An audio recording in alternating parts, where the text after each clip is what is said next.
Hey guys, I'm here to give you my review. I finally saw Batman the Killing Joke, and we're going to talk about the nature of comic book movies right now, the difference between what's going on with Marvel and what's going on with DC. First off, I finally saw DC's animated The Killing Joke.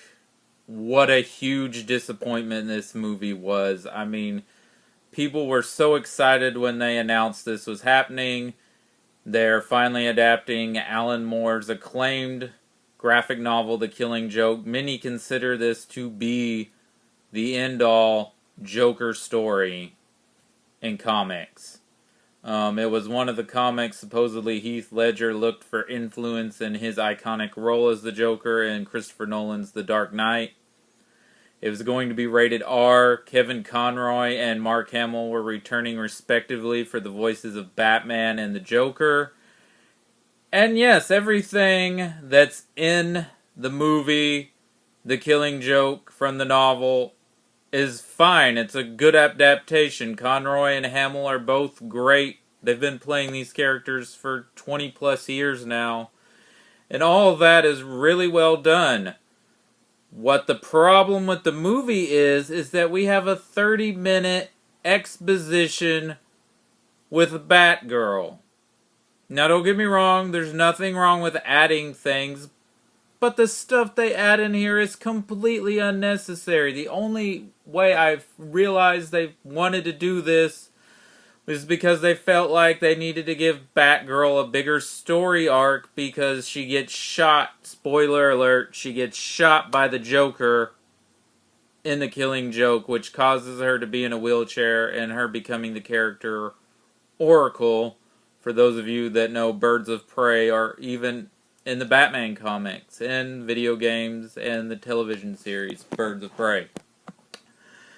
But in this 30-minute exposition or backstory before we even get to the title and the story of the movie is all about Batgirl and this gangster who has a Batgirl fetish and he's obsessed with her. I don't know what this has to do with the movie. And then another huge spoiler alert, guys. Batman and Batgirl have fucking sex on top of a rooftop. What the fuck, DC? What the fuck? Why is that in the movie? Why is that there? Okay, you made it rated R. The story of The Killing Joke is enough to grant a rated R rating. But you're gonna throw something in there that makes absolutely no sense and shouldn't even be in the story. No. No. No.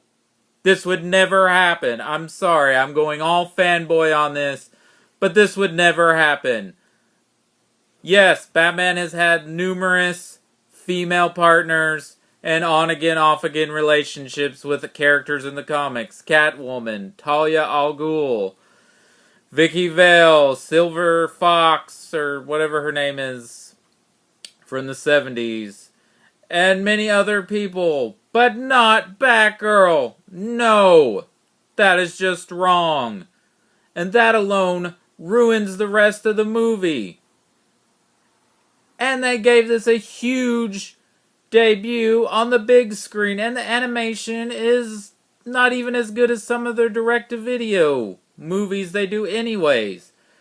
I was so let down by this movie, and DC does such a great job with their animated films. I mean, The Dark Knight Returns was amazing. They do great story arcs. They did the Flash Paradox, Flashpoint story. New Frontier was great. The retro Justice League story. I mean, I have liked the majority of DC's animated adaptations they've done. But this was just a huge misfire and a huge letdown. So unfortunately, I gotta give The Killing Joke a C+. I hope with their next adaptations that they're promising with Hush, and I can't remember the other one that Mark Hamill said they were going to do with him and Kevin Conroy. But I hope they do a better job and don't just throw bullshit in there just to make the movie longer. If you only have a 40, 50-minute movie, then only let it be 40 or 50 minutes. Fans would be fine with that. Why ruin a great graphic novel by throwing stuff that doesn't belong in there? If you're going to add things that create subtext or give the story deeper meaning. Something. Do something more with the Joker or Batman, but the story gives you a backstory on the Joker that we've never gotten before, and I don't think we've ever gotten one like that since.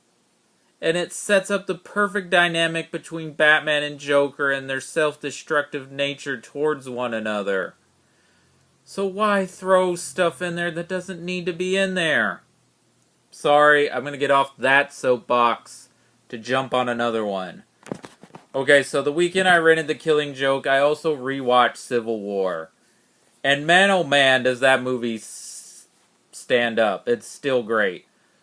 I wouldn't say it's my favorite of the MCU films. I think I still like Winter Soldier a little bit more than Civil War.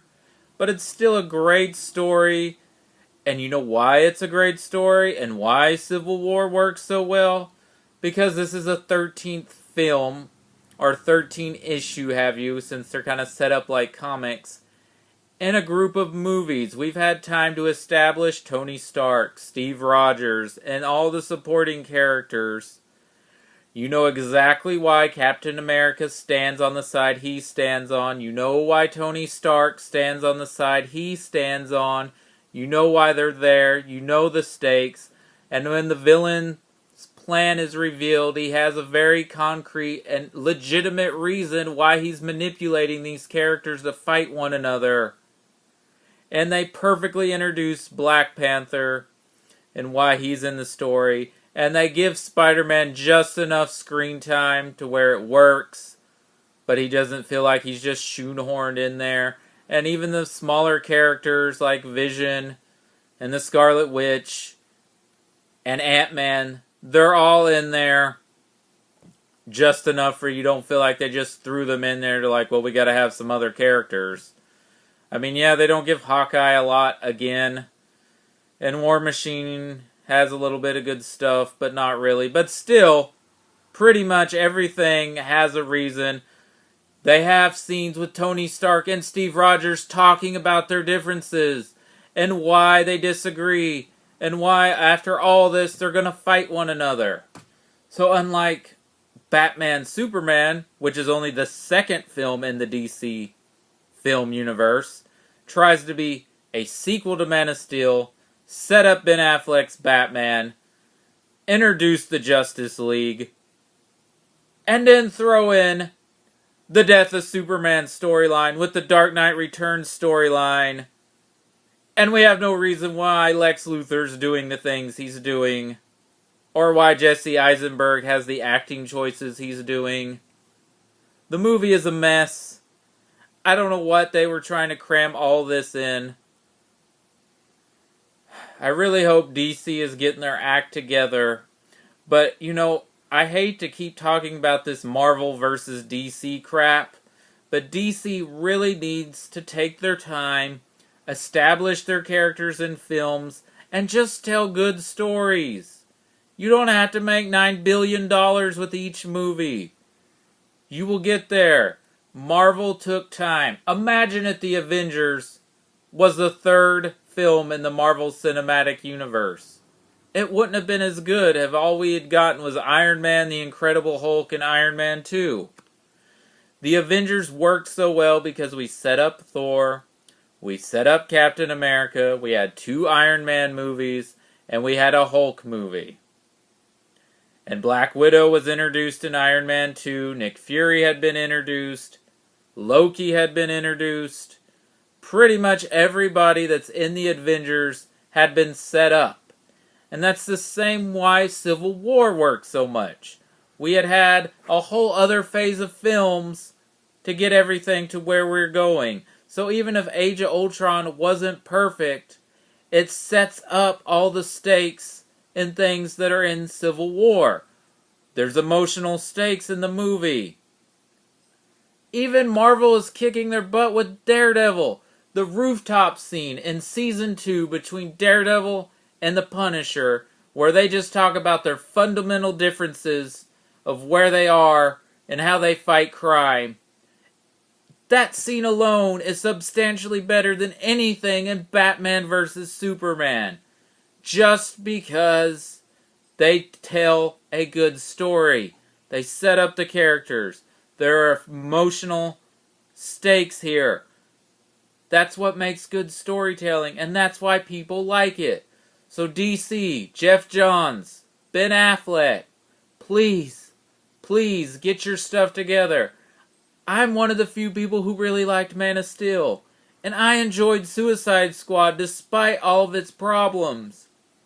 So please, as a fanboy, as a movie fan, as a comic book fan, get your shit together and quit worrying about playing catch up with Marvel.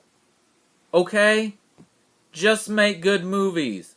We can live in a world where you can like Marvel and DC.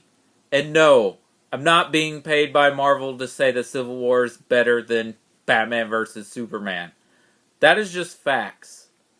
And besides, if Marvel was sending me checks, I could probably have 1, a better quality video, 2, probably a better job, and 3, probably living in a better house. So as you can tell, I'm not being paid by Marvel. But Marvel, if you would like to send me checks, because I'm pretty sure I'll be giving Doctor Strange a good review unless you did something really bad with it, please send a check away, comment, and I will give you my address so you can start sending me those Marvel Disney checks. Might even say something positive about Rogue One. All kidding aside, guys, that's what's going on. And really, that's why Captain America Civil War stands up to the rest of the comic book movies we've gotten this year, besides Deadpool, is that there's good storytelling there. I mean, I enjoyed X-Men Apocalypse, but it was pretty much like every other X-Men movie. Batman Superman was a mess, and Suicide Squad was also a mess. I just found it a little more entertaining because of the acting and the characters. But when we're getting a comic book movie after comic book movie, you have to do the same as you do in any movie. Don't insult our intelligence. Tell a compelling story. Get good performances, good direction, and just tell a good story. That's the fundamentals of everything, is good storytelling. If you have that, everything else should fall in place. Those are my thoughts on The Killing Joke, Civil War, and just the whole Marvel DC bullshit that we're in right now. But, come on guys. We just want good movies. We want all these movies to be good. I mean, this is the perfect time to be a geek and a nerd. We had a Deadpool movie. We're getting a Doctor Strange movie. And Luke Cage is about to debut on Netflix. So, and we have all kinds of comic book medium now. I mean, my 13 and 12-year-old self would be losing its mind if this was going on in the 90s. But it's not. And now we're here, 2016, and it's a great time to be a nerd. Let's just make good movies so we don't have to complain and argue over who's better, because they can both be good. And I believe in you, DC. So get your act together, Geoff Johns and Ben Affleck. And don't worry about Marvel. That's all I got for this week, guys. I don't know what my next video is going to be on, but I'm going to try and make a video once a week if I can. So we'll have one. Until next time, guys, enjoy the rest of your week and get ready for fall. I'm glad the weather's finally cooling off. And October, Halloween, guys. Some horror movies. That'll be great. Alright, talk to you later. Bye.